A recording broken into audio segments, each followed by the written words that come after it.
Hi, Daryl Crow here.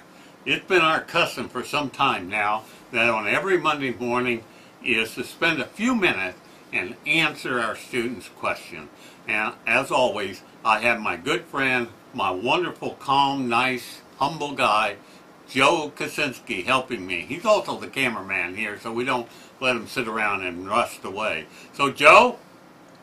Yes, Daryl. Do we have any questions today, or can I wrap this up? No, we actually have about 3 questions. So the first one is from Ming in San Francisco, California. And she loves watching our videos, but she's having some problems viewing. Sometimes it pixelates and sometimes it stops and all these other things. And she was wondering if we had any suggestions to help her out. Was this a YouTube video that she was watching? It was a YouTube video, yeah. Or was it from our website? Actually, it was from both. You know something? Hold on a second. Wait. I may be mistaken here. However, to wear this hat, you have to know what you're talking about. You can't even spell CPU. So, let me handle this one. You're going. Please excuse this, but I cannot allow Daryl, who has absolutely no concept of what's involved with computers, to answer this question. You step aside, please. Thank you. People that wear this hat have to know how to answer the questions. Now, Ming, here's your solution. Number one thing you need to do is make sure your Flash player is up to date. It has to be up to date. I think there's a new version of Adobe. It's free download. And your browser should be up to date with the Flash attachment. I recommend Mozilla Firefox. It's one of the most stable browsers we've used. Never have a problem with it. Everything seems to work perfectly. And if you have any other questions, don't ever hesitate to either email Daryl at darylcrow.com, but address it to me. Because if Daryl, I feel a presence sneaking up on me here. So, I have 2 other questions that he may be able to get the hat back, but I'm not going to give it to him till I ask him the question.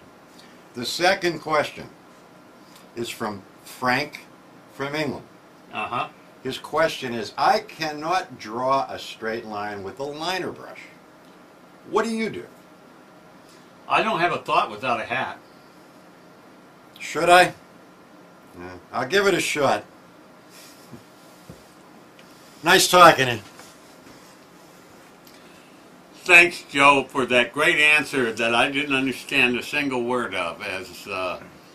How do you spell that word? I can't even say the word. CPU. Oh, okay. How do you spell CPU? Very carefully. Very carefully. Okay.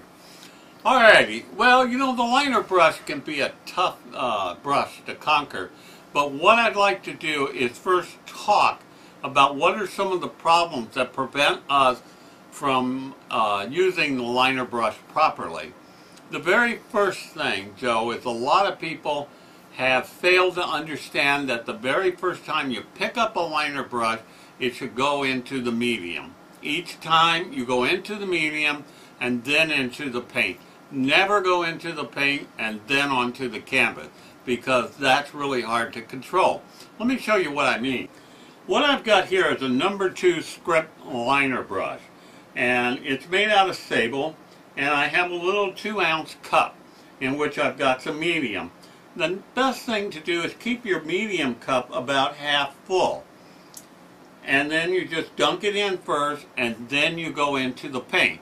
This keeps the paint really, really wet. You want that paint wet like ink, because the liner brush is in fact for small lines, and you can make some larger, thicker lines, but it takes a little pressure. The second thing in controlling your liner brush is the length of your handle. Let me show you a few handles. What I have here are 2 Badger liner brushes. They are both number 1 script liner brushes.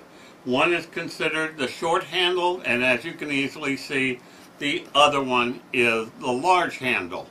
Now, it just depends. Some people are more comfortable drawing lines and having close control, and so they do not want a lot of space between where their finger rests, and they hold it like a pencil, up to where the brushes are. In other events, okay, you are more comfortable with a longer line. I find the shorter handle to be a lot better when I have to do very long lines. But if I'm doing small detail work with very short line, then this works just as well. And this actually is quite comfortable to handle and to hold.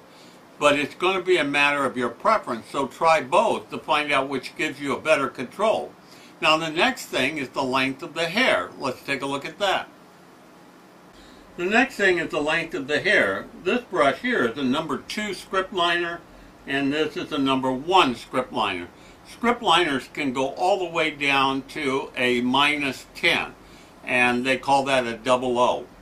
I prefer the number 2 when I'm doing long lines. It'll hold a lot more medium and paint, and at the same time, because it's very long, it'll twirl down to an extremely sharp point.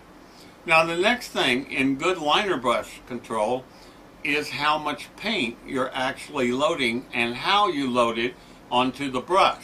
Let's take a look at that. The very first thing you do is put your liner brush right into the medium. Now this medium is just your everyday oil painting medium that you can find in any of your art stores. Alright, then once you dunk it in here, go over to your paint. Now you may have to do it a couple of times, see, just like that. But now, this is what's so important. After you've mixed it, clean your brush and dry it. So just go over, clean it, and what that does, it will now allow you to load your brush. Now I'm going to set the medium aside just for a second and see this. I hope we can get a nice close-up of this. What you do is you just take the tip and twirl it just like that, so that the only portion of the brush is the lower 1/16, certainly not more than 1/8 inch length. So now you've learned how to select which liner brush might be best for you, how to load it, how to mix it with paint. Let's talk about the drawing. This is a little painting I'm in the process of doing right now. It's called Winter Holidays. And basically, it needs a few more branches. Now, you see the stick that I have coming up here? Let's take a look at it.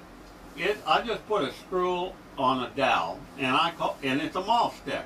And I could go ahead and hook this onto the edge of a canvas or the easel, and then I can use it to steady my hand. A lot of time, we don't have much control on how much pressure we're putting onto the liner brush, because we're doing it all freehand. But when I can rest my hand on this, now I can concentrate on producing only the amount of pressure I'd like. And notice, I hope we can get a real good close-up. You see this? Very little pressure. And see how small that line is? And I can make it smaller yet. And the brush bristles are not bending. Now if I wanted a thick paint, then see how I am using more of the brush. That's why I only load the top 1/16 to 1/8 inch of that brush. If I loaded the entire 2-inch or the entire number 2 script liner with paint, then I can make the whole tree trunk itself. But right now, we're just, how can I control my line to get them nice and thin? And that certainly is the way to do that. Okay, well, I hope you certainly enjoyed this tip. I know there are a lot more questions out there.